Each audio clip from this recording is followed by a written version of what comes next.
ಎಲ್ರಿಗೂ 80ನೇ ಸ್ವಾತಂತ್ರ್ಯ ದಿನಾಚರಣೆಯ ಹಾರ್ದಿಕ ಶುಭಾಶಯಗಳು. 1947ರಲ್ಲಿ ಪಡೆದ ಸ್ವಾತಂತ್ರ್ಯದ ಸ್ಮರಣಾರ್ಥವಾಗಿ ನಮ್ಮ ದೇಶದ ಸ್ವಾತಂತ್ರ್ಯ ಹೋರಾಟಗಾರರ ತ್ಯಾಗ, ಬಲಿದಾನ ಮತ್ತು ದೇಶ ಪ್ರೇಮವನ್ನು ಇಂದು ಗೌರವದಿಂದ ಸ್ಮರಿಸಿ ರಾಷ್ಟ್ರಧ್ವಜಕ್ಕೆ ಗೌರವ ಸಲ್ಲಿಸಿ ಈ ಅಮೂಲ್ಯ ದಿನವನ್ನು ಹೆಮ್ಮೆಯಿಂದ ಹಾಗೂ ಸಂಭ್ರಮದಿಂದ ಆಚರಣೆ ಮಾಡಿದ್ವಿ. ಸ್ವಾತಂತ್ರ್ಯವು ಕೇವಲ ನಮ್ಮ ಹಕ್ಕು ಮಾತ್ರವಲ್ಲ, ಅದು ನಮ್ಮ ಜವಾಬ್ದಾರಿಯೂ ಕೂಡ. ಜೈ ಹಿಂದ್, ವಂದೇ ಮಾತರಂ. ಇಂದು ಸಂಜೆ ವಿಶ್ವಗುರು ಎಂಟರ್ಪ್ರೈಸಸ್ ವತಿಯಿಂದ ಆಯೋಜಿಸಲಾಗಿದ್ದ ವಿಮೆನ್ ಇನ್ವೆಸ್ಟರ್ ಮೀಟ್ ಕಾರ್ಯಕ್ರಮದಲ್ಲಿ ಭಾಗವಹಿಸುವ ಅವಕಾಶ ದೊರೆಯಿತು.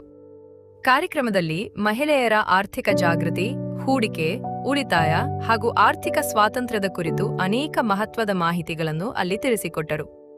ಇಂತಹ ಜ್ಞಾನವರ್ಧಕ ಚರ್ಚೆಗಳಲ್ಲಿ ಭಾಗವಹಿಸುವುದರಿಂದ ಸಮಯದ ಸದುಪಯೋಗವಾದಂತಾಗುತ್ತದೆ. ಕಾರ್ಯಕ್ರಮದ ಕೊನೆಯಲ್ಲಿ ಸವಿಯಾದ ಊಟದ ವ್ಯವಸ್ಥೆಯೂ ಇತ್ತು. ಒಟ್ಟಾರೆಯಾಗಿ ಹೊಸ ಜ್ಞಾನ ಮತ್ತು ಉತ್ತಮ ಅನುಭವಗಳನ್ನು ನೀಡಿದ ಇಂದಿನ ದಿನ ನಿಜವಾಗಿಯೂ ಒಂದು ಫಲಪ್ರದ ದಿನವಾಗಿತ್ತು.